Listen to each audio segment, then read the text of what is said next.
anarchists. At least 3 of these courageous journalists have personally been victims of Antifa attacks. Andy Ngo has been repeatedly beaten by Antifa thugs for his work in Andy is a very serious person, too, I have to tell you. I've been watching him for a long time. Is Andy here? That's what I thought. Hello, Andy. I thought that was you. You're looking better than you do out on those streets, huh? You look much better. It's nice to have you. You feel a little safer here, I think, maybe. Well, not that safe, because you have them. You have to worry about that. But thank you very much. Andy Ngo has been repeatedly beaten by Antifa, and including one assault that left him with a brain hemorrhage. Only days ago, Nick Sortor was assaulted in Portland by a flag-burning mob, and we've made it 1-year penalty for inciting riots. We took the freedom of speech away because that's been through the courts, and the court said you have freedom of speech. But what has happened is when they burn a flag, it agitates and irritates crowds. They've never seen anything like it on both sides, and you end up with riots. So we're going on that basis. We're looking at it from not from the freedom of speech, which I always felt strongly about, but never passed the courts. This is what they do, is they incite. When you burn an American flag, you incite tremendous violence. We have many examples of it, many examples of it, and it's actually down on tape, and you see things happen that just don't happen unless it's the flag that's burning. Very recently, Katie Davis Court was hit in the face with a flagpole in Portland by an Antifa radical, leaving her with a very blackened eye. So, Katie, thank you very much. And I'd like to also say that I watched Nick. Where's Nick? Is Nick here? Nick? Hi, Nick. That was a rough time you went through. I hope you got my little note. I wrote you a note. Yeah, I really appreciated that. It helped a lot because it was a difficult situation. It was very stressful. And your note helped a lot. I truly appreciate it. I thought it was terrible, actually. I thought it was terrible. So we'll talk about it a little bit. Under the last administration, the Department of Justice targeted faithful Catholics, Christians, and patriotic parents as domestic extremists. They said, oh, they're extreme because they believe in God. They're extreme because they go to a Catholic church, or evangelicals, where everybody was under the gun. Unless you are a really bad, sick person, then they left you alone. Under the Trump administration, we're going after Antifa criminals, and all who fund and support their campaigns are in serious trouble. And we have a lot of records already, a lot of surprises, a lot of bad surprises. It's people that you would never think. I want to thank Attorney General Pam Bondi, who, by the way, yesterday was incredible in Congress. It was amazing, and she just did it from the heart and the brain, because she's very smart, in all fairness. But she did it from the heart, and she did an incredible. Everybody was talking about it. She exposed some of these fake senators, these terrible senators, people like Blumenthal that had a phony war record. For 20 years, he talked about it, what a hero he was, and it turned out he never went to Vietnam. For 20 years, he talked about being a hero in Vietnam. Then it was exposed when he said what platoon he was with, and it was exposed that somebody was watching from that particular platoon. They said he was never with us. And then he went out and he cried, and he was ready to drop out of the election. And disgraceful. And then he looks at people like Pam and he starts criticizing her, and she's a patriot.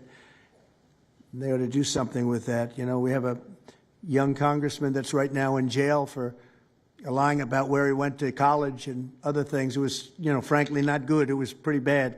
But it was nothing compared to Blumenthal. I mean, what Blumenthal did, he was for 20 years a hero, a great war hero. And then he sits back and, you know, sanctimonious kind of a guy, looks at, how dare you do this to the American public, you know? What a fake. But I thought Pam was incredible yesterday, as well as Secretary Kristi Noem, who's really out there courageously, and I appreciate it, Kristi, amazing what you're doing.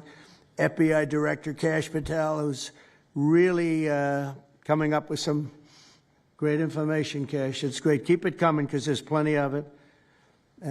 Deputy Attorney General, one of the best lawyers you'll ever find, Todd Blanche, who I know personally is a good lawyer because I'm here. Thank you very much, Todd. Good job, Todd. Let me ask Attorney General Bondi to say a few words, and then we'll follow it up with Secretary Noem and Director Patel. And we're going to have some of the people around the table, very courageous people, and they're going to be talking, journalists, almost all, and they're going to be talking, and we'll take some questions from the press at the end. Okay, Pam, please. Thank you, President Trump. And as you made clear, Antifa is a domestic left-wing terrorist organization. We've seen them on video for years because they wanted to be seen and they got away with it. They beat journalists, they attack courthouses, they attack police stations, they dox and assault our law enforcement officers. The Biden administration let them commit these crimes with total impunity for years. So did Democrat leaders like Pritzker and Mayor Brandon Johnson. Last week, independent journalist Nick Sorter was arrested just for protecting himself against Antifa. I saw it online and I called Nick. I couldn't believe what happened. He did all this just trying to save our American flag from being burned. He was pushed down and assaulted, yet the local police arrested Nick, not the Antifa thugs who did this to him. Antifa feels empowered to operate in the open because weak Democrats have turned a blind eye to their actions. Their hatred for President Trump and for law and order agendas fuels their violence. We've seen more than 1,000% increase in attacks against our ICE agents since January 20th. Secretary Noem is out there fighting for you firsthand to keep our federal officers safe, to keep our federal buildings safe, and we're not going to have it anymore, these thugs. We saw what's happening in Portland and Chicago, and you saw what happened in Dallas. No longer. This is not activism, it's anarchy. We can't and we will not let masked terrorists burn our buildings, attack our law enforcement, and intimidate our communities. Under your leadership, President Trump, we're deploying the full might of the federal law enforcement to crack down on Antifa and other domestic terrorist organizations led by Stephen Miller. And Stephen, thank you for everything you're doing. Last week, I issued a memo ordering our federal law enforcement agents, DEA, FBI, U.S. Marshals, and ATF to protect ICE officers from Antifa and other radical left-wing violence. Director Patel has been going non-stop. He and Deputy Attorney General Blanche were in Chicago yesterday. While Secretary Noem was in Portland, we are around this country fighting against this domestic terrorism. We had Apple and Google take down the ICE block apps. Hope they continue to comply with that. It's threatening the safety of our federal law enforcement officers. We're not going to stop at just arresting the violent criminals we can see in the streets. Fighting crime is more than just getting the bad guy off the streets. It's breaking down the organization brick by brick. Just like we did with cartels, we're going to take the same approach, President Trump, with Antifa. Destroy the entire organization from top to bottom. We're going to take them apart. Thanks to your bold leadership and the designation of Antifa as a terrorist organization, which is exactly what they are, Americans will no longer tolerate their unhinged violence. Thank you. Thank you very much, Pam. Christine. Well, thank you, Mr. President, and thank you for hosting today and focusing on Antifa and the terrorists that they are. Let's not make any mistake. These individuals do not just want to threaten our law enforcement officers, threaten our journalists, and the citizens of this country. They want to kill them. Their agenda is to destroy the American people and our way of life, and this president is standing in their way. He is stopping them from bringing their death and their destruction to the individual citizens in this country that just want to raise their kids and their grandkids in peace and in safety. I want to also thank everyone around this table for being so bold and so brave, for standing up and recognizing the threat that Antifa is to our way of life. By recognizing how advanced they are, how sophisticated their networks are, how they've infiltrated our entire country, and we're seeing them play out with their tactics from city to city, and how they have built out their funding mechanisms. And, sir, I also want to thank our Treasury Secretary for his work in getting to the bottom of these funding mechanisms and individuals who are perpetuating this violence on our American cities. I was in Portland yesterday and had the chance to visit with the governor of Oregon and also the mayor. They're in town, and they are absolutely covering up the terrorism that is hitting their streets. While you talked about some of the stories of our ICE agents, our Border Patrol agents, how they have been attacked, how they have been shot at, injured, the damage that they've done, these leaders in these local cities, along with Pritzker and Johnson, ignore what's going on, or, sir, they're helping Antifa cover it up. We have arrested dozens of individuals that are Antifa members or affiliated with them, and I want to thank our Attorney General for prosecuting them and making sure they never see the light of day again. They have been so bold in making sure we're bringing those individuals to justice. One of the individuals we arrested recently in Portland was the girlfriend of one of the founders of Antifa, and that we are hoping that as we go after her, interview her, and prosecute her, we will get more and more information about the network and how we can root them out and eliminate them from the existence of American society. I want to thank the new journalists here today for telling their stories and for being able and willing to go to the streets and to cover what's happening here in America. Many times the legacy media has looked the other way, refused to tell the stories. The networks have not really focused on what this is and what damage it is doing to our country, and how this network of Antifa is just as sophisticated as MS-13, as TDA, as ISIS, as Hezbollah, as Hamas, as all of them. They are just as dangerous. They have an agenda to destroy us, just like the other terrorists we've dealt with for many, many years. And today is the day that we have a president that won't tolerate it and will stand up and fight for the American people. So thank you for being here, for being so bold, and for standing in the gap at such a time as this. It will matter. It will make a difference, and your life will be one of significance because of what you've done today. So with that, God bless you, and thank you, Mr. President. Thank you very much. Thank you. Cash, please. Thank you, Mr. President. Mr. President, the American people gave you a sweeping mandate in your victory in this election cycle, and they demanded safety and security for our citizens. And your administration, with your leadership, has provided us with the resources that we need, which is a whole-of-government approach to go after criminals absolutely everywhere, not just outside of this country, but within this country. And that takes a whole-of-government approach. The interagency seated up here with the Department of Homeland Security, our Attorney General, our Deputy Attorney General, and your White House staffers, including Stephen Miller's leadership, has allowed us to go out there and map out these networks. What we are doing at the FBI is simple. It does not require rocket science. We are following the money. Money never lies. And that's what it's going to take to bring down this network of organized criminal thugs, gangbangers, and yes, domestic terrorists, because that's what they are. They are harming everyday citizens in every single one of our communities. And the folks you see here on the right and left, they're some of the bravest men and women we have today. They're reporting the stories live time because the mainstream media won't cover it. They're putting their lives on the line. They're standing up for the flag. The least we can do is stand up for them. So you have my thanks. I read more of your stories than I do theirs because you guys are putting out the truth. And we deserve a country where you are protected as equally as they are. We, in this FBI, will go after with the criminals with a vengeance. We will not rest until we find every single seed, money, donor, organization, and funding mechanism that we have. And I want to echo the Secretary's comments on Scott Bessent, who's allowing us to map out these networks through their financial criminal activities, which has been going on for decades. And I would like to remind the American public, they built this diseased temple of corruption over decades. And in 8 short months, Mr. President, you have crippled their foundation because of your leadership here, because of the interagency, because of people like Deputy Attorney General Blanche, and because of Attorney General Pam Bondi's fearless leadership to go after criminals wherever they are. They will not be able to hide. They were able to hide and conspire with prior administrations, and we are exposing their corruption from within.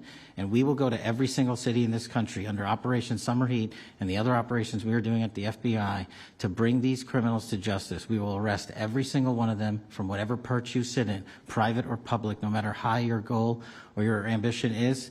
It will be crushed by the Constitution because the American people deserve law and order, and that's what we're going to give you. Thank you very much, Cash. Great job. Maybe we'll start over here. Would any of you like to say something? Feel free. You can say it in front of a fine group of people, also journalists and reporters. You want to start? Sure. Go ahead. Absolutely. President Trump members of the cabinet, really appreciate you guys bringing this together. And the fact that we are here today on such short notice shows how serious you guys are taking this issue of trans terrorists and frankly, the cities and police departments that are cooperating with Antifa, such as Portland. I mean, the Portland politicians are literally willing to sacrifice their own citizens just to appease these Antifa terrorists. It's sickening. I've seen it firsthand, obviously. When I went to jail that night, never expected it to happen. I thought that they were maybe removing me for my own safety. It never crossed my mind that I was the one that was being arrested for a crime after I was just thrown into a hole. I heard from the Department of Homeland Security after I had gotten out of jail, and one of I won't say exactly who it was, but somebody very close to Secretary Noem over here said that they were legitimately worried for my safety in the Portland jail. But luckily the Portland jail was, I was the only one there, essentially, because they don't actually arrest people in Portland, besides conservative journalists, I guess. So look, I'm glad that it was not a good night for me. Let's just say that. It was not fun sitting in that jail, but I'm glad to see what has come of it. And I've been able to talk to a bunch of FBI agents, ATF agents, DHS agents that I didn't even know existed until I went there and went to that ICE facility. And the morale is at an all-time high. It is so exciting to see these guys know now that they have the backing of the Secretary, the DOJ, as well as the President of the United States, and they are there to do their job. They are going to fulfill this mission and deport these violent criminals. I believe one of the ones that I did a ride-along with Secretary Noem yesterday, President Trump, and there was a pedophile that had come into the country 5 times over the past 7 years. 7 years. And apparently under the Biden regime, that was just allowed to happen. That was fine. No problem. It's concerning to me that you're seeing the Portland Police Department, as well as the governor of Oregon and the mayor, of course, coming out and running defense for pedophiles that have entered the country illegally 5 times. It's crazy. I'm glad it's taking a front row seat in the media. And, they're being forced to talk about it in reality because, we're the ones that were on the ground. We're the ones that are actually reporting what's going on. Much of the legacy media has been either ignoring it or covering for Antifa for years now. So thank you guys so much for taking this seriously. And President Trump, you mentioned that flag. So remember, you put out a truth right after That's right. I saw that. Took this flag from that man that was burning it in the street. I saw it. Do you know who he is? Oh, yeah, I know exactly who it is. So why don't you give it to Pam? Give it to the Attorney General, and let's start prosecutions. Yeah. I actually have a second flag that he tried to burn as well. So I have 2 of them from the same guy. Well, you also saw what happened when that flag started burning. Everyone went crazy. That's right. And that's when it started, when they started burning the flag. So thank you. If you could give the information, it would be great. Absolutely. And at least that horrible night made you famous.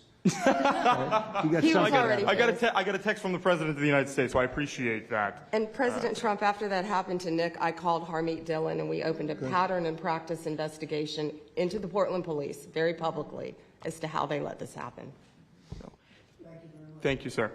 Mr. President, Brandy Cruz, you're going to hear us be very fired up today, and you can tell, and it's because some of us have been covering Antifa for 15 years and have never had anyone in a position of authority even acknowledge their existence.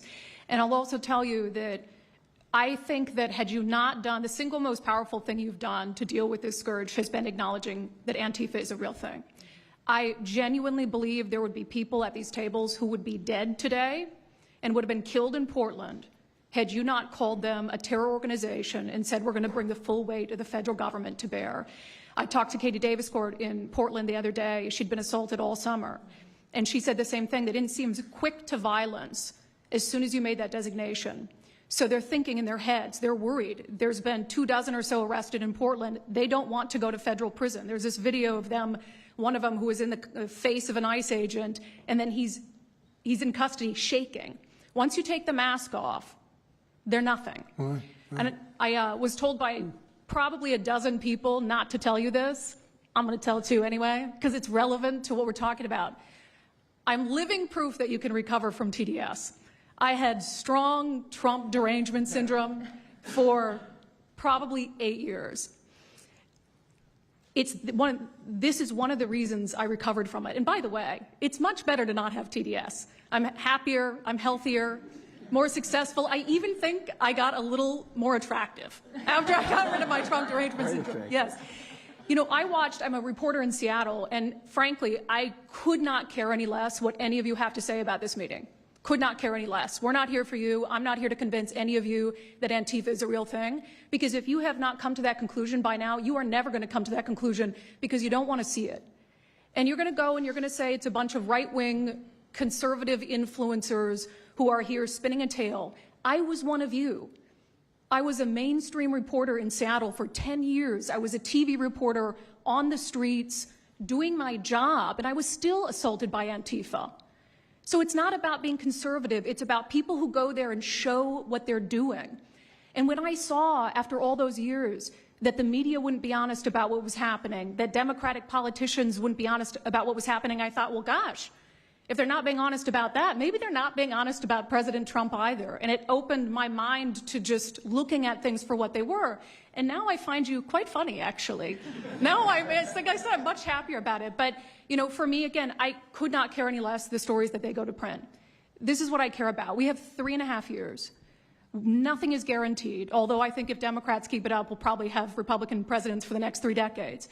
But nothing is guaranteed, and so what I want to see over the next 3.5 years is a full court press to dismantle Antifa once and for all in a meaningful way. I know, Andy, we talked before this about some ideas. That's really what we want to. I don't care what the media says. I don't care what Democrats say.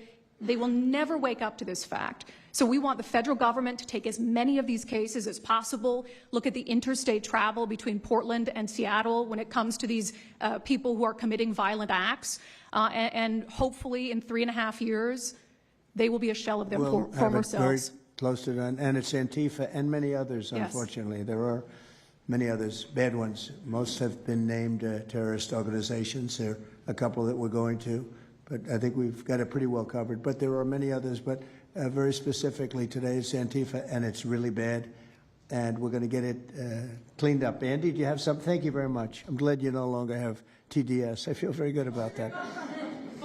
Thank you. Thank you, Mr. President and members of the Cabinet. I have a lot of gratitude, and a little bit about my background. I'm born in Portland, Oregon, from there, and growing up, it's always been left-wing, very progressive, and I liked it. It had cafes and artists and those who lived a bohemian lifestyle.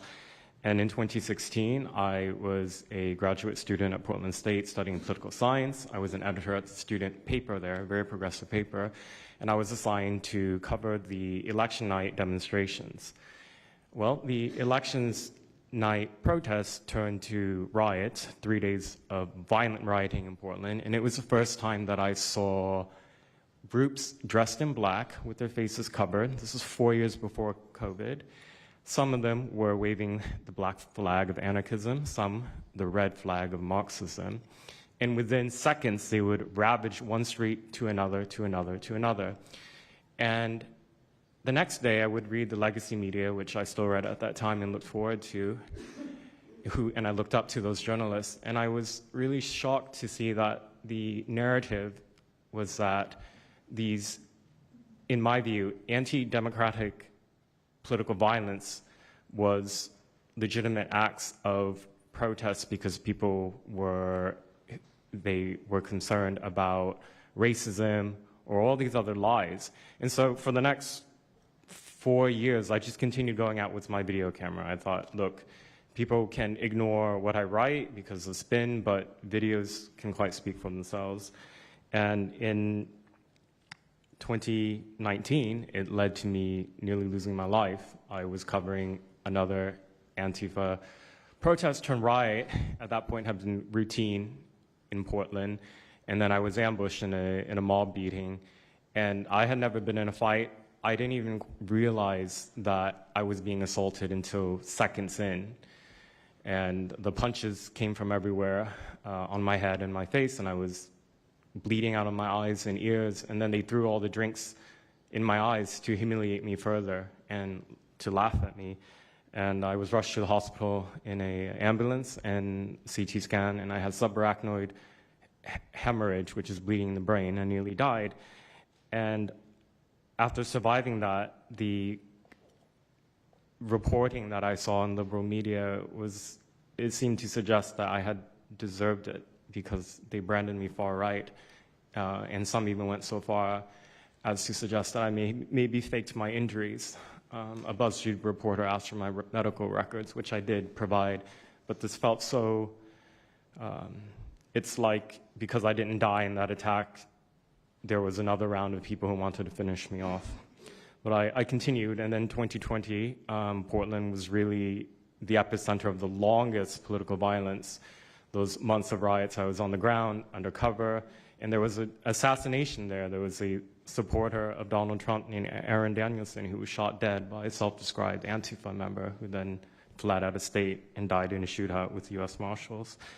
In 2021, I returned undercover, naively thinking that enough time had passed, and was chased through the streets of downtown and beaten, nearly choked out. The person who was trying to choke me out held me so tightly that I had the blood, the vessels in my eyes burst. So one of the symptoms were my eyes were completely red after that, and I was hospitalized. So thank you so much for acknowledging Antifa and for directing your administration to treat them as domestic terrorists. It's going to be really challenging because how they organize is that they are decentralized, autonomous, and they operate on deception. And we're still to this day told that they don't exist, that it's a figment of our imagination. I think the DOJ could look at federal conspiracy charges. The state of California and San Diego County last year broke up an Antifa cell in San Diego. And I think maybe perhaps the State Department should designate Antifa, its international arm, as a foreign terrorist organization, FTO. So thank you so much for this invitation, Mr. President. Thank you very much, Andy. Great. That's a rough time you had, huh? So the chokeout was almost the end, you felt? Yeah, that was my only near-death experience in my life, and I'm quite shaken when I think about it now. It really feels unbelievable to me that on the streets of America that this type of violence against citizens could become so routine and accepted and cheered on by people. Although, you know, in the immediate aftermath of Mr. Kirk's assassination, we saw again that type of depravity play out on quite large swaths of the left. So there's a deep sickness that's in this country right now, and it pains me a lot to acknowledge it. Yeah, the amazing thing is you look at Portland, and you see fires all over the place. You see fights and, I mean, just violence. It's just so crazy. And then you talk to the governor, and she acts like everything is totally normal. There's nothing wrong. It's almost like, are you waking up from a dream or something? You see it on your network. You see it all over the place. And it's so bad. It's so crazy. It's like the movies you see for the kids. I guess not only the kids, adults also, where you have these bombed out cities and these bombed out people. It's like worse than that. I don't think they could make a movie as bad. And then the governor will get up and say, I don't know why they're coming here. It's such a wonderful place. And the amazing thing is the people want us to be there. The people, when they get the real people that live there, many of them have left, but the real people want us to be there. The same thing in Chicago. So they've had 60, 70 murders over a short period of time. Murders, people that got shot. They've had hundreds of people shot. And then a guy like Pritzker, or this low IQ mayor, gets up. I mean, he got up. He's got a 5% approval rating. And the people are all against him. They want people to come. Beautiful black women are wearing a MAGA hat last night on television. Beautiful people. And they said, we don't care who comes, just stop the crime. They don't care, frankly, they don't care if it's National Guard and military. Send in anybody you want, stop the crime. And they're afraid to go out. They can't even go out. And then a guy like Pritzker, think of that. 50, 60, 70 people over a short period of time murdered, actually murdered, mostly gun violence, but knives, but gun violence, they're murdered, and hundreds of people shot. They had one weekend where they had like 18 murdered and 71 shot. But they said, you know what their excuse is? Yeah, but it was a long weekend. In other words, it was a long weekend, so that was okay.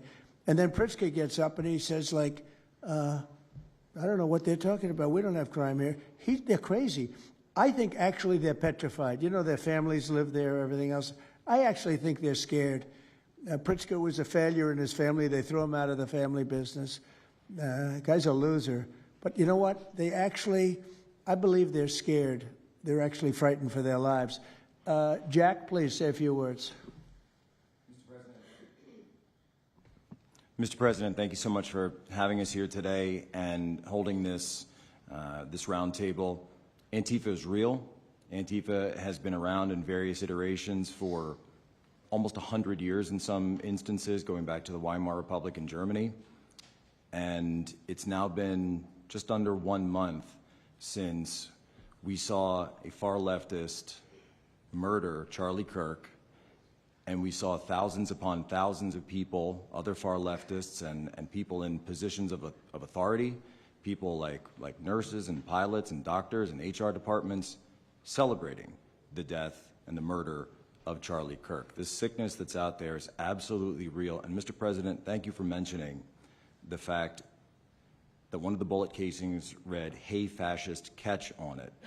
One of the other bullet casings right next to that had Bella Ciao written on it. Now, Bella Ciao is a song that is known in Antifa circles as the international anthem of Antifa. And all of us around this room that have studied Antifa, we're very familiar with these symbols. And Mr. President, I think the situation is getting worse. When you look at people like Luigi Maggioni in his 20s, Thomas Matthew Crooks, of course, who took a shot at you, sir, the ICE shooter in Dallas, and now this Tyler Robinson, we're starting to see a pattern of more and more murderous violence. And this same violence is not just random. It is targeted assassinations, which are getting worse. And every single one of us in this room that goes out there, and obviously you as well, sir, and all the staff, we are now under that threat every single day. And working there at Turning Point USA, and I've spent just about the last month out there in Phoenix with Erica, with the family, with the team. And I will tell you this, Mr. President, even though going through something like that, which is an absolute nightmare, and people say, you know, what was it like to speak in front of all those people? It was horrible. Every second of it was horrible. But we're not going to quit. And Turning Point USA is continuing the tour that Charlie was on. We had 6,000 people when we went back to Utah. We had 5,000 people last night in Montana, if you can believe that. We are continuing to organize on campus. We are getting more and more people coming out in the face of this threat, knowing what happened to Charlie. But Mr. President, we need to do something about this, because I fear that the next one who could be killed could be sitting at this table right now. And we're not going to stop, but they need to stop, and they will not stop until they are stopped. Thank you. Thank you, Jack. I appreciate it very much. One thing I have to say is that Washington, D.C. was almost as bad. I don't know what could be worse than Portland. You don't even have stores anymore. They don't even put glass up. They put plywood on their windows, but most of the retailers have left. But Washington, D.C. was so bad, and Pam, I'd say it took 12 days to really make it pretty good, and a month to make it great. And now people are going out to dinner. The restaurants are booming. They don't have enough seats. They're opening up new restaurants because many of them closed. And people are walking down the street totally safe. A reporter, I'm not sure if she's there. I can't see somebody reported it. She is. She was violently assaulted. And I don't know, she tends to be somewhat liberal, but she wasn't liberal on this one. I appreciated your honesty, but that won't happen again. It won't happen again. You're lucky you're alive, frankly, with what happened. I know exactly what took place. So Washington, D.C., our capital, we thought we'd start there appropriately, and it's safe, and people are so happy. They're so happy. And now it's a couple of months. I went to dinner there. I felt totally safe. I gave a press conference right in the middle of the street, which I don't think Secret Service was thrilled about. But, you know, I'll tell you what, I wouldn't have wanted to do it 6 months ago. It's incredible what happened. Now we're in Memphis. As you know, we're having a great impact in Memphis. It's been only a week, but it's, Cash, I hear it's been amazing what's happening there just very early. But you take a look at D.C. and you take a look at some of the other. We've had a big impact there. What we haven't said, because Pritzker said, well, crime is going down in Chicago. Well, 5 months ago, Cash went to Chicago with a lot of FBI agents just to prepare it, so that we went in with, I guess you could call it a surge, call it whatever you want, but would be even more effective. And we're going to be doing that, and very, very strongly doing that, because Chicago is a very unsafe city. It's a great city. The head of the Union Pacific Railroad said, sir, please save Chicago. It's a great city. It can be saved. Other cities are gone. I mean, they're lost. They can get better, but they're just really, they've been so decimated. But I'm so proud of what they've done so quickly in D.C., and it's taking place quickly in Memphis, where we were asked to go by the mayor and by the governor. And it's really incredible what we can do and how fast we can do it. Let's go for two more. Would you like to go? And then Katie, you'll go. Okay, please. Yeah, thank you, Mr. President, for having us here. And not to sound like a broken record, but it needs to be said that Antifa is real. Yeah. It's real. It's a threat. I just saw them last weekend over in Portland while they're causing mayhem over there.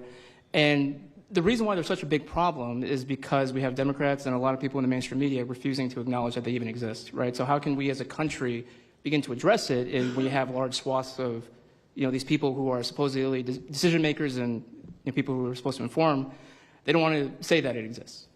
Because the common argument is like, well, they're not a real organization because there's no national leadership, they don't have a national headquarters, so how can law enforcement go after a group that doesn't exist like that? Well, law enforcement goes after criminal groups that organize to rob banks or do smash and grabs. They don't have a registered LLC, they don't have official membership cards, they don't have a business address, but law enforcement still goes after them because they're working as a group. These people don't just show up, randomly at the same time to do the same thing, dressed in a very similar fashion, espousing the same ideology. And they say, well, it's an ideology. It's like, well, yes, it's an ideology because there's people alive, present, that believe in it, and they're acting on it. And so I've been very well aware of what Antifa's been doing. I was very busy during the riots in 2020. That was probably my most exposure to them prior to this year. I've been at the ICE facility at Broadview. I'm originally from the Chicagoland area, unfortunately, but that's where I grew up around. Like I said, I was in Portland. I was covering the riots in Los Angeles as well. And probably one of the most disturbing parts about that is, in addition to Antifa being present, they were tagging the streets with CJNG, which is Cartel Jalisco Nueva Generación, which is a cartel. So you have these people who are working basically in concert with other terrorist groups to say that we're here, we're present, and we're gonna attack federal agents and people who are gonna expose what we do. And so, to be clear, political violence, sustained political violence that we're seeing in this country is not a both sides issue. I was, I was at Charlie Kirk's memorial in Glendale recently. Conservative gathering, totally peaceful. It was the most peaceful gathering that I've been at. Every other time that I've been covering violence in the streets, just this year, just this year, it's always been from left-wing people, radical left-wing people. And it's not even just Antifa anymore. The shooting that happened in, the defensive shooting that happened in the Chicago area, that wasn't someone dressed in black bloc. That was just somebody that had taken upon themselves to go out and try to interfere and ram federal vehicles. So people are becoming more and more radicalized, and it was to be expected, unfortunately. And the reason why we're in this position today is because after I was done covering the riots, I was at the border from the San Diego sector all the way down to the Rio Grande Valley sector, covering the border crisis month after month. And we all knew the solution to that. We all knew why it was happening. It's because, well, it's racist to have a border. It's like, well, actually, it's not, but okay.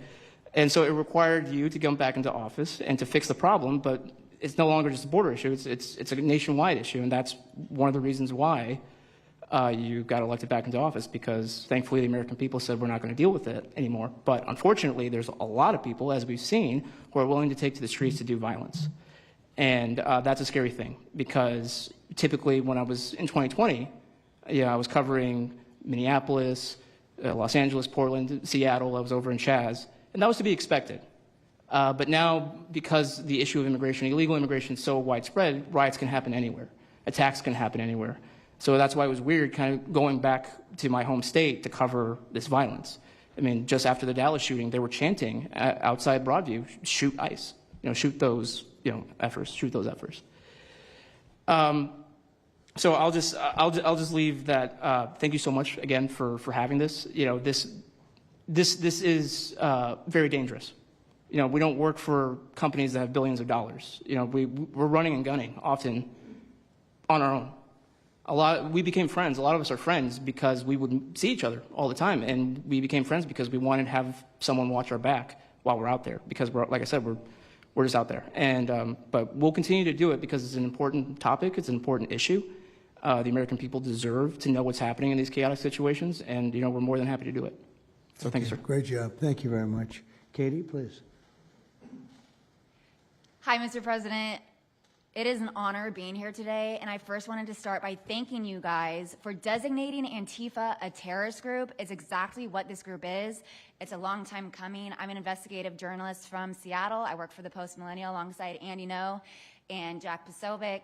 I have been infiltrating Antifa cells in Seattle and Portland for the past decade. I know their inner workings, and Antifa uses extreme political violence to crush the civil rights of their political enemies and believes that violence is justified by any means necessary. But today, I want to focus on what is happening in Portland at the ICE facility. I've been covering this for the past 4 months, and this is a call out to corporate media who has completely ignored this story or has falsely reported on it.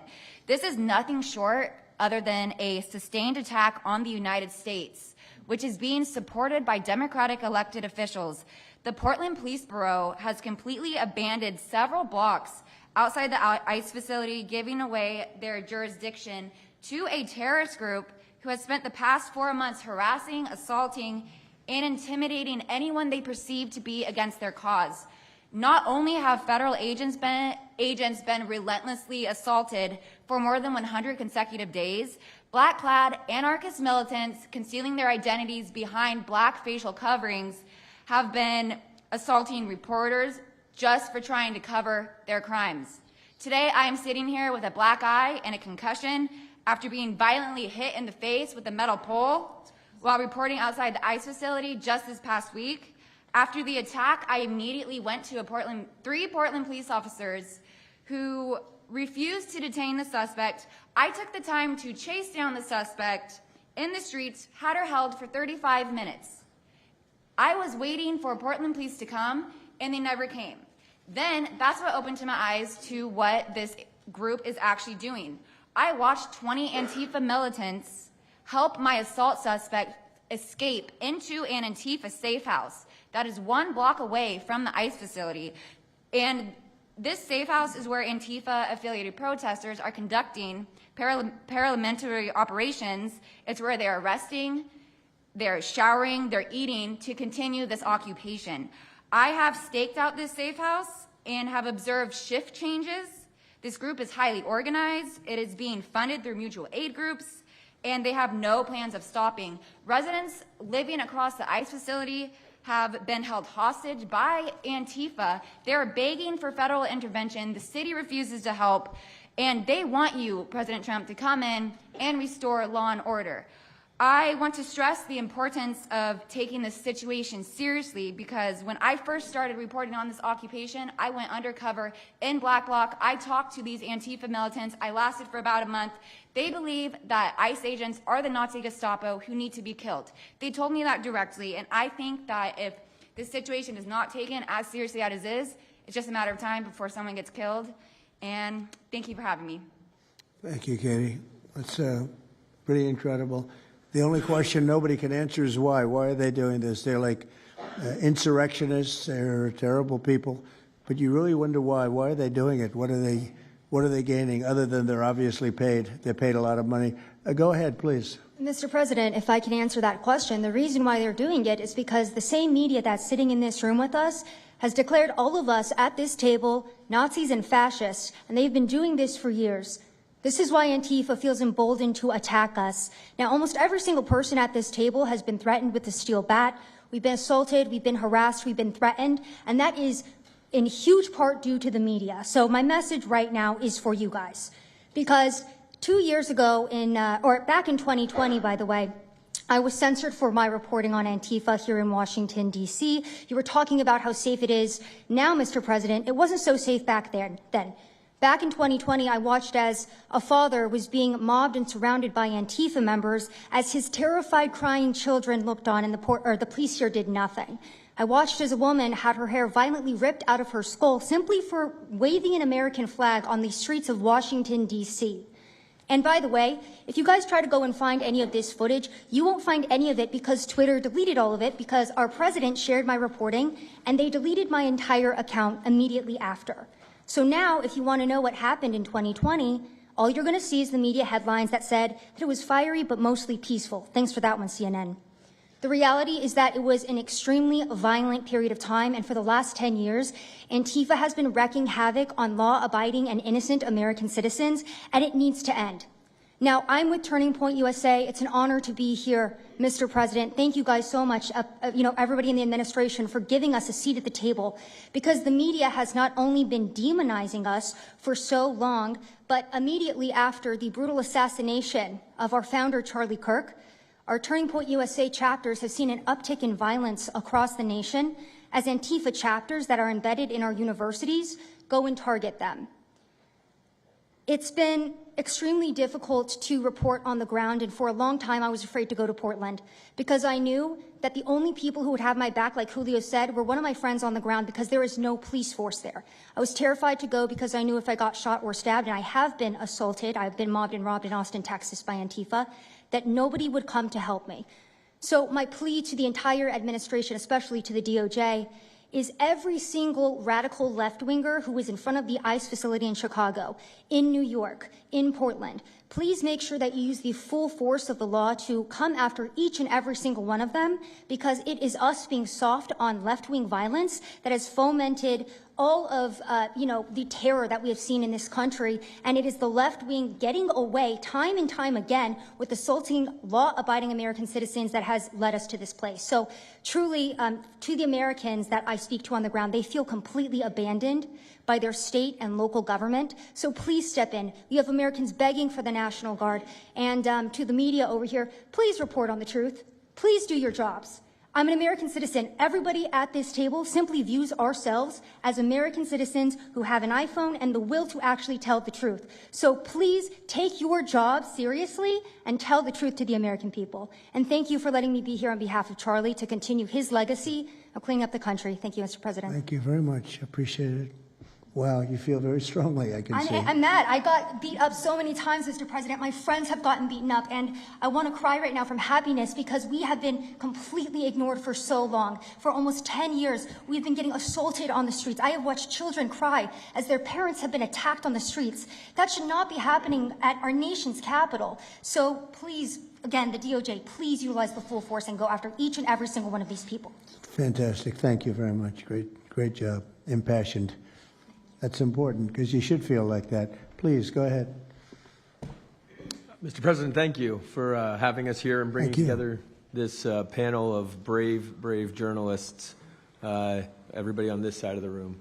And no one can speak to the violence better than these people here. So I think we know that this is not just a story about violence and chaos, as you alluded to, Mr. President. This is a money story. And at the Government Accountability Institute, my colleague and I, Peter Schweitzer and our team, we followed the money, and we followed it to the top of what we call the protest industrial complex, Riot Inc. And we found a network of NGOs. It's not just the Soros network, the Open Society network, it's other funding networks, the Arabella funding network, the Tides funding network, Neville Roy Singham and his network, Foreign Cash. And it's also big left-wing funders. Some of them are not citizens of this country. Mr. Hans-Jörg Wyss of Switzerland. They're pouring money into this entire ecosystem. And so I want to share 3 money facts with you about what we call Riot Inc. Number one, like any corporation, Riot Inc. has many divisions. It doesn't just have the Antifa boots on the ground division. It has PR divisions. It has marketing divisions. It has a very well-funded legal division to get these boots on the ground back on the streets as quickly as possible. But it does have those investors that I mentioned. Number 2, we have identified dozens of radical organizations, not just the decentralized Antifa organizations, but dozens of radical organizations that have received more than $100 million from the Riot Inc. investors. These would be the lawyer groups. These would be the groups that advocate for calling good, honest Americans fascists, et cetera.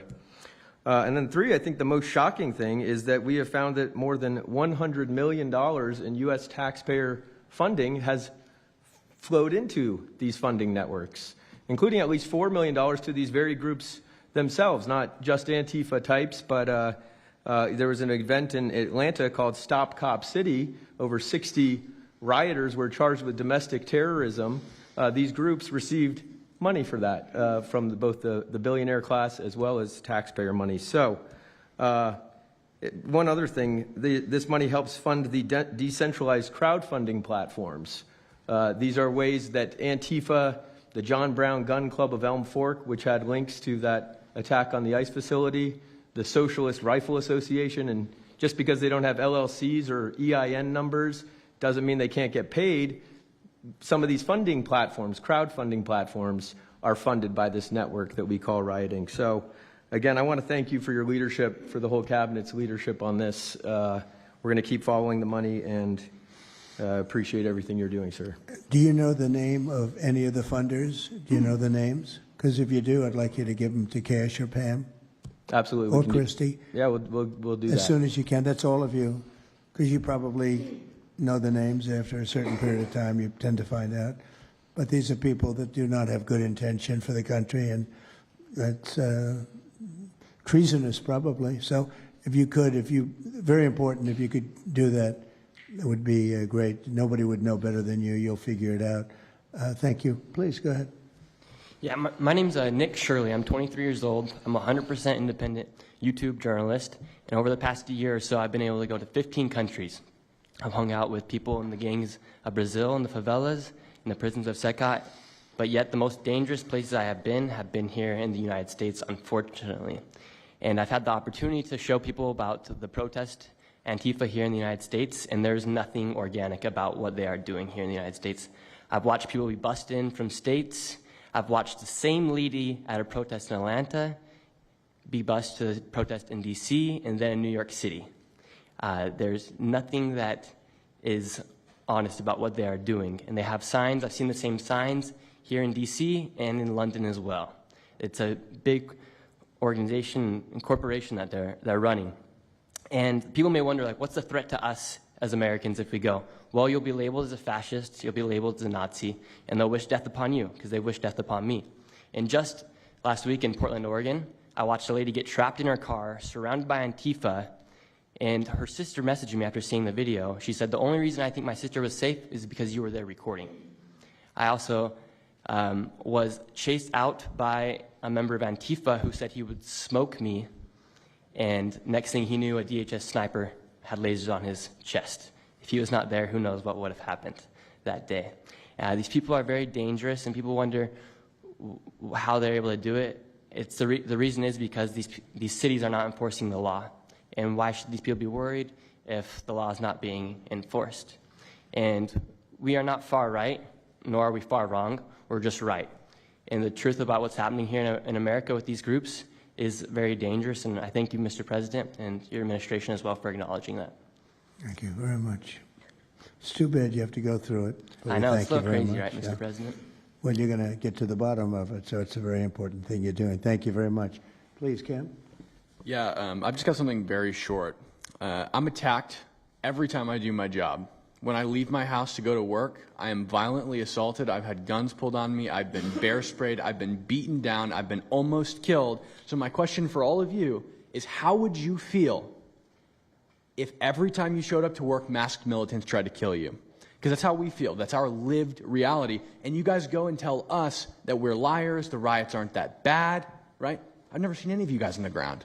In fact, I've never seen anybody representing the companies you work for on the ground. You guys come to us for interviews that never get published. Stop saying we're lying. We're not. We risk our lives every day to do the job that you guys are too afraid to do. What network would you say is the worst, if I could ask?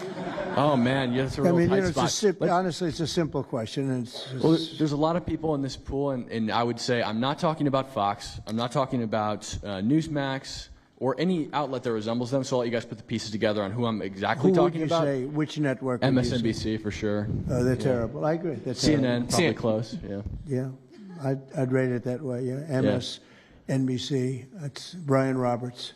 Yeah. That he allows that to happen is a disgrace. Absolutely. And CNN is second. Yeah, second. I would say CNN is not quite as bad as MS. MSNBC is not really a news site anymore. Oh, MSNBC is sick. Yeah. They're sick. Well, sir, it's also else? just the stories that they publish about what's the ICE enforcement operations that are so heavily slanted that it's no longer, as I was saying, no longer just Antifa, but Americans that are becoming radicalized. So they've been very irresponsible with how they've been reporting. Who is that? MSNBC, for example. Would you rate them the worst? Probably. Who would you rate second? Well, they ran a story about an operation in Southern California about how a father of 3 Marines was arrested, and they made it seem like they just did it because he's brown. But there's video of that same man charging at the agents with a weed whacker. Now, I've worked with weed whackers back in the day, and you don't want to be on the receiving end of one of those. So that's why he was arrested, but the story was presented as if it's a brown guy just simply being arrested. And I've been around ICE agents, and, I'm a citizen, so, I feel fine. But it's just, that's why. It's not just Antifa. It's not happening in a vacuum. It's working in conjunction. I think they work in conjunction with some of the media. I think ABC is very bad. I think NBC is very bad. And CBS has a new owner, so we have hope for CBS. CBS has a great new owner, my opinion. But I will tell you, ABC is terrible. NBC is terrible. NBC's MSNBC too. They changed it. They moved it over legally so they couldn't be tainted by the words MSNBC, but they are absolutely terrible. There are a lot of them. What about independents? Independent networks. They're a little bit better, but I would say that we're an example of how you don't need to be part of a super large company to be able to do just basic journalism. All you got to do is sit and record, and you'll let the story play out. And that's why they hate us. That's why Antifa targets us. Well, I watched a level of dishonesty that's incredible, where answers are changed. Like just before the election, an answer was changed by Kamala. She gave a horrible, death-defying, election-defying answer, and they took the answer out and they replaced it with another answer that she gave 5 minutes later, having to do with a different subject, but at least it wasn't election-defying. No, the level of dishonesty with the media is incredible, whether it's on Antifa or many of the other groups. You're talking about Antifa, and I know that's close to your heart because that's the one that's most affecting you, but there are others that are as bad or almost as bad as Antifa, having to do with different people, different sections of the world, but it's terrible. We're not going to let it go on in this country. We're not going to let it go on. And a big problem is not all of them, but some of the networks out there. And you do wonder why. You really do. Okay, please. Go ahead. Yeah. Mr. President, thank you again. Thank you. My name is Jonathan Cho. I am an investigative reporter for Frontlines Turning Point USA. I'm also a senior fellow at Discovery Institute in Seattle. And I cover far-left extremism as well as the homeless drug crisis in America. And I find it oftentimes those worlds intersect. And hot off the presses, what I wanted to bring to your attention today is a report from a Capital Research Center here in D.C. in conjunction with Discovery Institute. They just put out this study right now. And what it shows is that Antifa is heavily embedded in the homeless and housing nonprofit sector. In many cases, the homeless industrial complex is running cover for Antifa. Antifa is benefiting from American tax dollars, and they're essentially being used as the muscle. Let me give you an example. There's a group called Stop the Sweeps in many U.S. cities right now. They get in front of encampment sweeps. What they're doing quietly is they're bringing in Antifa militants to manufacture a crisis to make the police look bad. Another group right now that is behind Antifa and working with Antifa very closely, based on the research that we have right now that we're going to give to you and your team, are the Democratic Socialists of America, also known as DSA. Again, these far-left progressive groups tend to be aligning themselves with Antifa. So finally, in closing, what I wanted to thank you again, Mr. President, is that a few months ago, earlier this year, you put out an executive order on homelessness and the drug addiction crisis in America, and that's sent the entire homeless industrial complex on the run. You have absolutely moved the needle and changed the game. But what's also come out, again, is that there is a connection, a deeply embedded connection with the homeless housing nonprofit game in America, connected to Antifa and the far-left activists. And finally, I just wanted to say that all of our resources at Turning Point USA and Discovery Institute are at your disposal, and we will continue again to carry on the legacy of Charlie Kirk. He would have wanted us to pursue and chase the story. Well, he was a good friend of mine, as you know, and he helped us get elected. Us, it really is us. It's even some of them, but not too many of them, not enough of them. And did you notice when we mentioned CNN and MSDNC, the cameras went off. 2 of the cameras immediately went off, but they're not going to cover it anyway. The problem we have is that this is a very important meeting, but you'll see very little press about it. These are major statements being made by major people, including the people right here, and you're not going to see too much about it. They don't like to cover this kind of thing. So it's very dishonest what's going on there. I think the press is a big factor. Please, go ahead. Thank you, James. Mr. President, thank you so much for having us all here to bring attention to this matter. You know, you did mention MSDNC, CNN, a handful of those other outlets that have been lying about, I mean, various things, but especially what ICE, the brave men and women over at ICE have been doing.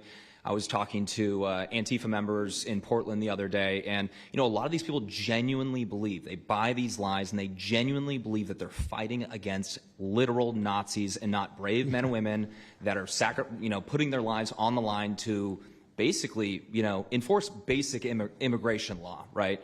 That everyone seemed to agree with up until maybe a few years ago, a handful of years ago. So once again, thank you so much for having me. My name is James Klug. While my primary job is traveling around the country, having conversations with Americans about various political topics and issues, I have had a lot of run-ins with Antifa over the last 5 years. And I do think that Antifa is a primary reason why many conservatives are afraid to go out and protest and make their voices heard and maybe bring friends and family to a demonstration and exercise their First Amendment right, because they are literally deathly afraid. And I talk to these people all the time.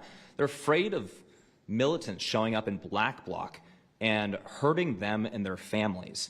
And, I've personally witnessed Antifa assaulting hundreds of police officers. I've witnessed them firebombing police departments and federal property. I've witnessed them making death threats against federal agents, police officers, journalists. I think I've witnessed every single person here, maybe not personally, but I've seen them get, hunted down and attacked.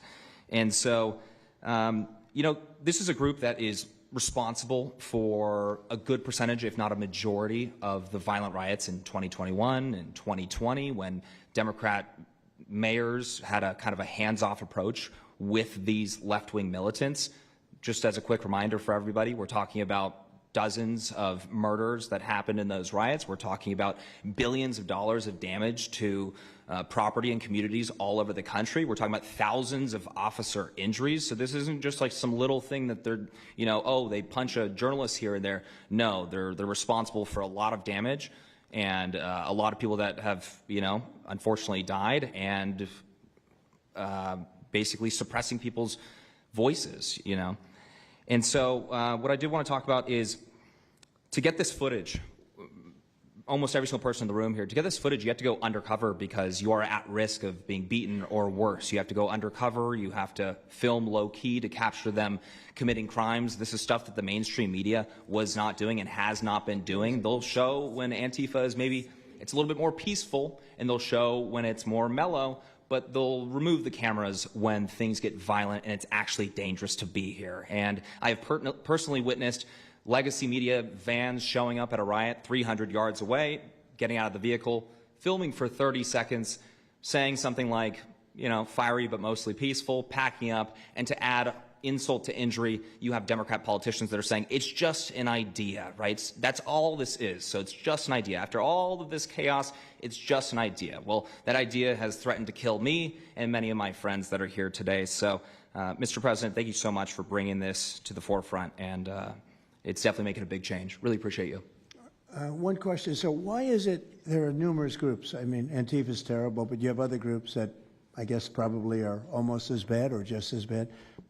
Not one other group was mentioned. I'm sort of surprised at that. You just come into contact with Antifa? It seems to be that you mostly come into contact with Antifa. Please. There's a lot of overlap, and I would say that, for instance, Jonathan brought up the Democratic Socialists of America. They're basically the same thing. I mean, there's a lot of Democratic Socialists of America who are out there in black bloc, you know, hiding their faces. And so I think we use, and I do understand, for the record, I do understand the challenge, as Andy pointed out, with Antifa as a graspable entity. I do. But at the end of the day, when you look at behavior, you prosecute behavior, right? We're not prosecuting ideas or ideology, you're prosecuting behavior. So whether you can prove that this amorphous thing is Antifa or someone has a patch that says Antifa, it doesn't matter. You know, did they assault someone? Did they assault a federal agent? Were they engaged in rioting? What is it? And so they're always using that, oh, well, they don't call themselves Antifa, even though some of them literally do. It's called Rose City Antifa. How long has it been around in Portland, Andy? Since 2007. They call themselves Antifa. In Seattle, I was outside the federal building, and they were yelling, there's no police here, this is Antifa land. And then at the same time, Democrats, like our governor, oh, Antifa is an idea. But yeah, I think Antifa can overlap with a lot of other entities and organizations. Okay, very good. Thank you. You know, President Trump, I just wanted to add this real quick, because you were asking which mainstream media outlet is the worst. What I think, it's any of them that decided to call Kilmar Abrego Garcia Maryland Dad. Because when I'm out there on the street talking to these people, you know, they call Maryland Dad is this human, he's actually a human trafficking MS-13 gang member that's illegally in the country. But the amount of people on the street that I spoke with that thought that he was a U.S. citizen that was being deported to Uganda is dangerous. These people genuinely believe, based on what comes out of the garbage standing over here, that you guys are deporting U.S. citizens. So that's what's causing all these when problems. you have a governor like Pritzker in Chicago, where you have Illinois, which is in a lot of trouble. Chicago's there, you know, potentially great city again. It's not great now, but it could be great again. That's why we have to get there soon, because eventually you can't do that. What makes a man like that say that things are wonderful? Why doesn't he say, we love that President Trump is going to come and help us clean up Chicago and make it safe again, as opposed to fighting us and pretending that there weren't 50 murders and 200 shootings and all of that? Why is that? Go ahead, Nick. To spite you. To spite you. To spite the administration. That's simply what it's about at this point. Because, you know, if you go and talk to some of these citizens, like, I'll use Portland as an example again, because I've been there for so long now. You talk to the neighbors that live in the apartments next door to the ICE facility. There are veterans with PTSD that live there, and they're hearing all night long screaming, fireworks being lit off by these rioters, children crying because they, you know, can't sleep at night and they're scared of all the noise outside, and they can't leave. They can't. I mean, they got a lease. You can't just leave. These people aren't wealthy individuals, and that's one of the major problems here. And these people are afraid to come out and speak out.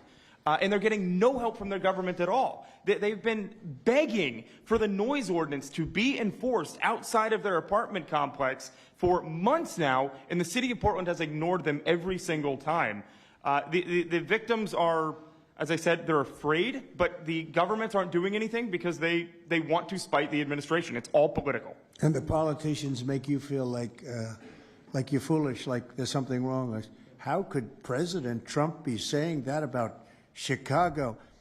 And yet the night before you see that, you know, 11 people were shot, 5 people died, and you have him talking about like it's a wonderful situation. They make you feel guilty. And a lot of people don't get over that. They just don't get over it. I think they convince the people. Do wealthy people leave too or not? Places like Portland, are the wealthy people leaving? People that can leave, are they leaving? I think that they're moving to the areas that have been gentrified. I mean, the Oregon governor, when she was saying, we don't need Trump here, she's walking around. It's a very tight shot, if you notice that. And she said, Portland's just fine. You know, look at me. And they'll focus on the couple areas of Portland that are very nice. That, and there were explosions in the background. Yeah. I mean, there was a reason they cropped it in. Explosions in the background. Sir, Anybody have anything else to say over here?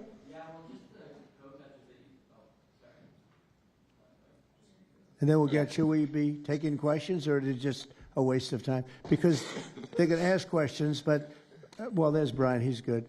But you know what? In a way, it's a waste of time, because if you give a great answer, they don't put it on. If you give a horrendous answer, or even if you give a great answer, they make it sound like it's not a great answer. They're very dishonest. Go ahead, Nick. Yeah, and I think part of that dishonesty comes from what they see. For instance, I've never been asked to go on any other show besides Fox News. My clips go viral everywhere, but they've never even asked, like CNN's never asked, MSNBC's never asked, and a lot of times when I go to hotels, I'll stay and I'll watch like MSNBC. Fortunately, their ratings are terrible. They are terrible. MSNBC is dying, and CNN is dying like a dog. And poor CNN, it's so pathetic. It is very pathetic. You ever see their anchors in the evening? That nobody ever heard of them. Where did these people come? I could take anybody off the street in Washington, D.C. that do a better job. Yeah, and it's not hard to show what's going on these days. You literally have an iPhone and you can post it on X. They don't believe in the star system, you know. It's just one of those things, right? Okay, Nick, you finished, Nick? Yeah, Are you very finished, much. Nick? Good job. Thank you very much. Well, you've been through hell, I tell you that, but you're really incredible patriots, incredible people. Go ahead, please, Brian. Brian, go ahead. I'm so thankful for each and every one of you here right now, and I'm very grateful that my network, Real American Voice, has partnered up with many of you. Jack and Sylvan, you have a show on a network. Many of you, Savannah, have appeared on a network as well, so thank you for being here. My question is this: in terms of following the money, I would just notify that the city of Austin is cleared to vote tomorrow to basically waive a $120,000 fee so that a No Kings, basically an anti-Trump rally, can occur in their city. They're bypassing the fees, rolling it to the taxpayers. So my question is to you: what can the people of Austin, Texas do right now to make sure that their tax dollars don't fund a No Kings anti-Trump rally coming up? Well, you just tell me that I would love to do something about that. Bring a lawsuit, do something. You know, the best thing you can do is have honest elections, because the elections are totally rigged in so many of these places. You know, you take a look, the people, they're all loving you. They can't breathe. They love so much, every one of them. You don't see one negative. Then all of a sudden you lose the election by 20 points. The elections are so rigged, and we proved that in 2020 more than any other time. But even the last election, there were areas that I won by much more. We won in a landslide, but I actually won in more of a landslide than we thought. I said, you got to get out, make it too big to rig. And fortunately, the people made it too big to rig. They tried. They tried. But the biggest thing you can do is have honest elections. You know, if you don't have, and you need great media. You need borders. Wait. You need borders. You need honest media. You need honest elections, and you have a great country, and you need all three of them. Yeah, go ahead. Blue Tent had ties to a lot of these radical groups that you talked about inside here. So thank you for removing. I would like you to make a big deal, though, if they're waiving a fee, but I guarantee they wouldn't waive it if it was it's not Trump. If it were a conservative rally, they wouldn't be waiving it. So maybe you can look into that, Pam. Todd? Mr. President. That sounds like one for Todd, Pam. Go ahead, Todd. Good luck. There's proof that Antifa actually infiltrated on. Who are you? I am with What network? I'm with Al Arabiya. It's an Arabic network based in Riyadh in Saudi Arabia. But I am the foreign ruler today. Mr. President, you said that you might go to the Middle East on Sunday. Do you mean Egypt and Israel? And would you consider going to Gaza to see what things are on the ground? I would. I might do that. I may do that. We haven't decided exactly. I'll be going to Egypt most likely. That's where everybody is gathered right now, and we appreciate that very much.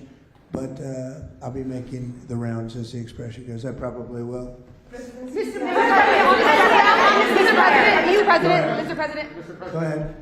Just to clarify, you said you might go to Gaza. You're saying that's the first topic. I'm representing the TV pool, but I'm with NBC, sir. That's too bad. Okay. Well, just to clarify, you said you might go to Gaza, and then the second question I had earlier today, you said the mayor of Chicago and the governor of Illinois should be jailed. Have you asked the Justice Department to look at possible charges? No, I've seen the law, and when you have a group of people where the police call off the safety for ICE officials, I've understood that, and I've read it today in numerous journals, that that's illegal. What they did is I guess it was ICE, Christie, right? They were under threat, and the police were helping beautifully, and it was fine. And then all of a sudden, a woman was on the line saying, "Everybody, move back, get out." And they were given an order by the second person in the police department, and the governor knew about it, the mayor knew about it. I understand that's a criminal offense. Do you want to comment on that, Christie?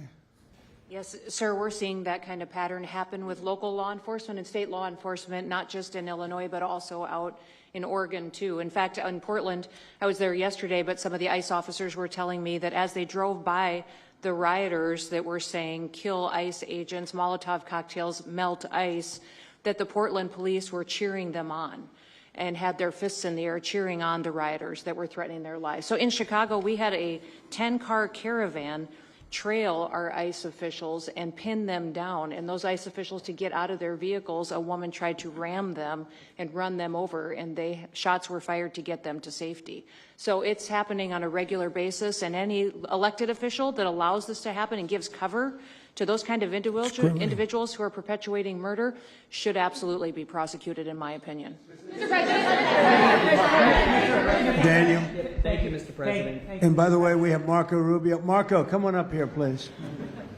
He's going to bring a little stability to this group. Come on up. Does everybody know Marco Rubio? Is there anybody that doesn't? Some of the reporters don't. That's why they shouldn't be reporters. Which job is he here for today, Come sir? on up here, Marco. Anything we should know about the Middle East? That's what we're hoping to talk to you about here, Mr. President. He's doing a good job. He was born for this job, I can tell you. Daniel, please. Mr. President, thank you very much. I have two questions for you, if that's okay. Seamus talked a little bit about the money aspect of this. Do you believe if you go after where the money is coming from with Antifa, in regards to Antifa, do you believe that would be similar to cutting the head off the snake, so to speak? And It would help. I don't know that it would be totally complete, but it would certainly, you'd knock out 75%, 80%, 85%. These people, a lot of them don't believe it. You know, when I watch them, I say, I can almost tell a pro they're like professionals. That's all they do. And they get paid by somebody. I think it would knock out a lot of it. Yeah, not all of it maybe, but a lot of it. And then a follow-up to that is a lot of the people who we've listened to over the last hour, they've emphasized that Antifa, it's not necessarily this big organized thing. It's a bit ambiguous. It's deorganized. I think that's one of the words that Andy used. What is the challenges of going after a group that makes it intentionally difficult to go after and find? That could be for you, the Attorney General, anyone up there. Well, they're smart people, and they deceive. A lot of them are crooked people. A lot of them have been staying out of trouble their whole lives, and they've been bad from the day they were born, frankly. But these are sick people. Pam, go ahead, please. Well, they're smart, but they're not smart enough. Oh, my microphone's broken. They're smart, but they're not smart enough. They have been covered by these liberal cities for so many years. And that's why we're all working with Treasury, with all these different departments, to find the criminal conspiracy. Okay. I'm just giving. I was just given a note by the Secretary of State saying that we're very close to a deal in the Middle East, and they're going to need me pretty quickly. So I will take a couple of more questions. Please. Thank you, sir. I also have two questions for you, if I may. Have you given any more thought to possibly suspending habeas corpus to not only deal with these insurrectionists across the nation, but also to continue rapidly deporting illegal aliens? Yeah, it's suspending who? Habeas corpus, sir. Oh, I don't know. I'd rather leave that to Christie. What do you think? No, sir, I haven't been a part of any discussions on that. All right, go ahead. In the ceasefire This is CNN speaking, by the way. So, Are you You know, this is participating? one of the worst reporters that you'll ever see. I don't even want to take a question. It's a waste of time. Go ahead. Mr. President, how will you decide which workers get back pay and which workers do not? Well, we're going to see. Most of them are going to get back pay, and we're going to try and make sure of that. But some of them are being hurt very badly by the Democrats, and they therefore won't qualify. Go ahead, please. What will the administration do to foreign Antifa organizers and funders who are located overseas? Go ahead. In the yellow, please. So the Nobel Peace Prize will be announced on Friday. You've been nominated by many world By many, many countries. That's by many right. countries as well as the hostage families. Do you think you will win? I have no idea. I mean, look, I did settle. Marco would tell you we settled 7 wars. We're close to settling an 8th. And I think we'll end up settling the Russia situation, which is horrible. 7,000 people died last week, by the way, in Russia, between Russia and Ukraine. I think we'll settle that. So I don't think anybody in history has settled that many, but perhaps they'll find a reason not to give it to me, you know? Perhaps they will.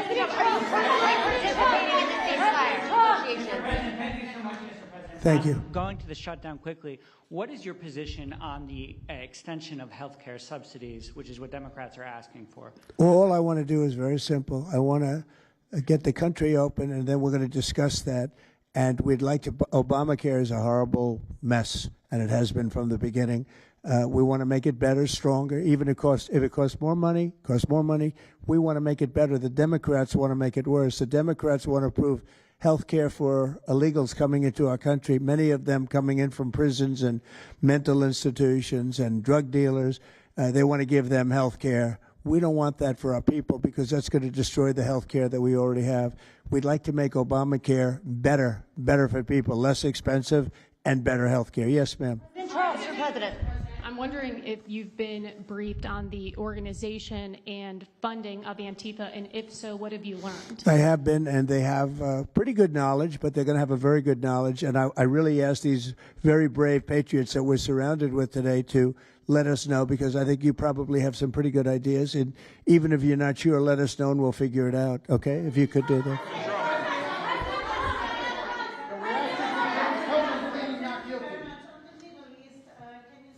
You're from Italy? No, I'm from France. Can you specify how close we are to the deal? Would that be announced today, tomorrow? And do you want to see the hostages released before you travel to the region? No, I think I'll probably go maybe before the hostages are released or shortly thereafter, pretty much shortly thereafter. Yeah, please. Participating in the negotiation. Go ahead. Who are you with? The Center Square. I had the honor of asking you originally if you would designate Antifa a terror organization. And I stand here before you today, and I'm echoing what Andy said over here. Are you going to work with your administration, as the Secretary of State's here, are you going to work with your administration to designate it a foreign terror organization? You mean a terror? Antifa? A foreign terror organization. Well, has that been done? Pretty close, right? Would you like to see it done? Yes, Mr. President. Do you think it would help? They have foreign links I'd be glad all to across do it. Western I think it's Europe. the kind of thing I'd like to do. If you'd like, does Middle everybody East. agree?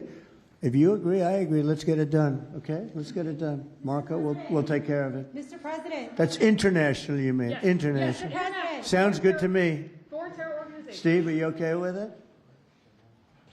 Yes, it's true. There are extensive foreign ties, and I think that would be a very valid step to take. Good, I think so too. Yes.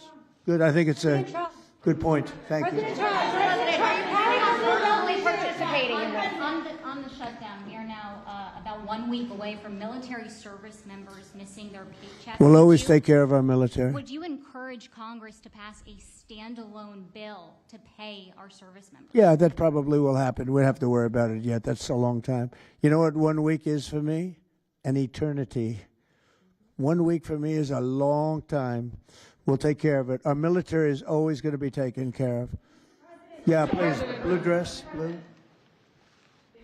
President, Rebecca with Blaze News. I'm curious to know, so you're talking about the money funding these Antifa organizations, and somebody brought up Roy Singham, I think it was you, who, by the way, is married to one of the co-founders of Code Pink, this infamous left-wing organization. I'm curious to know the administration. Who is that? Who is that? Roy Singham. He's married to. No, did you say they're here?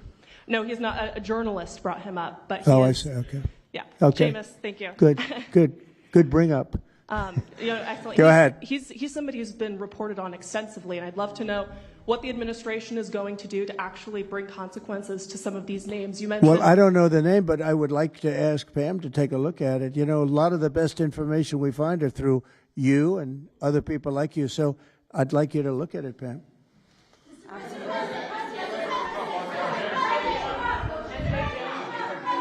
In the back, please.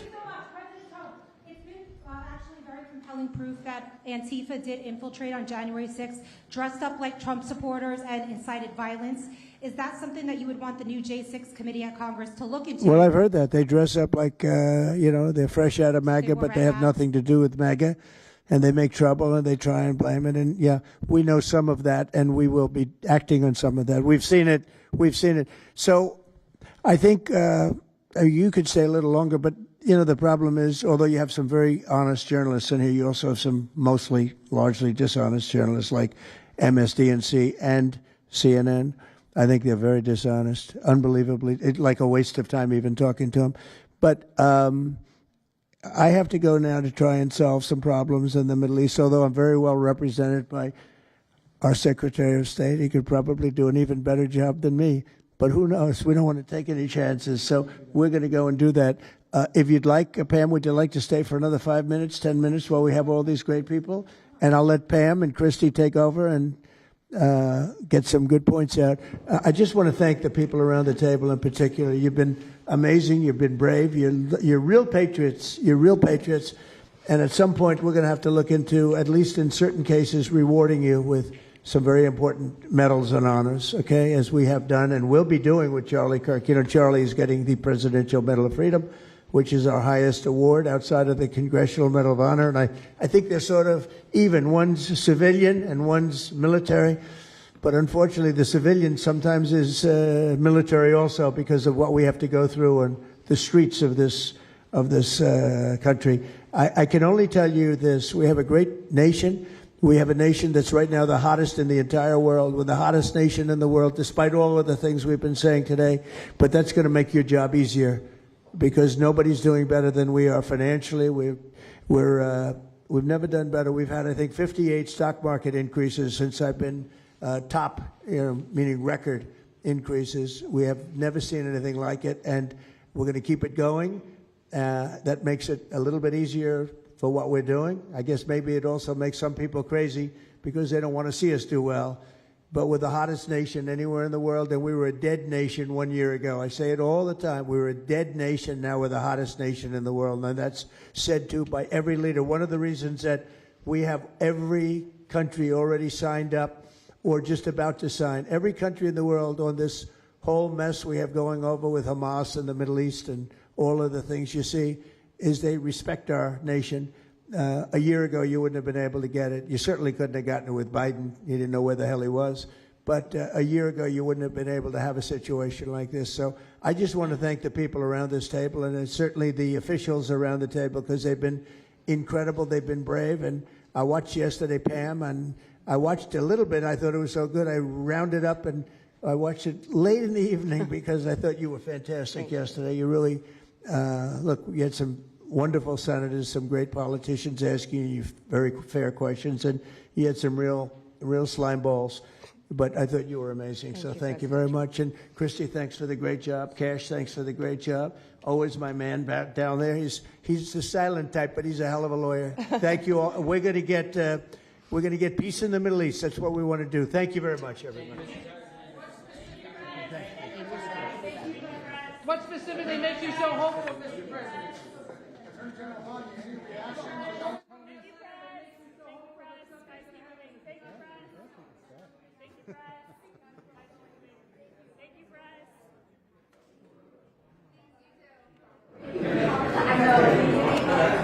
What's left to do, Mr. Rubio? Mr. President, what's left to do on Gaza? Thank you, guys. Thank you. Keep moving.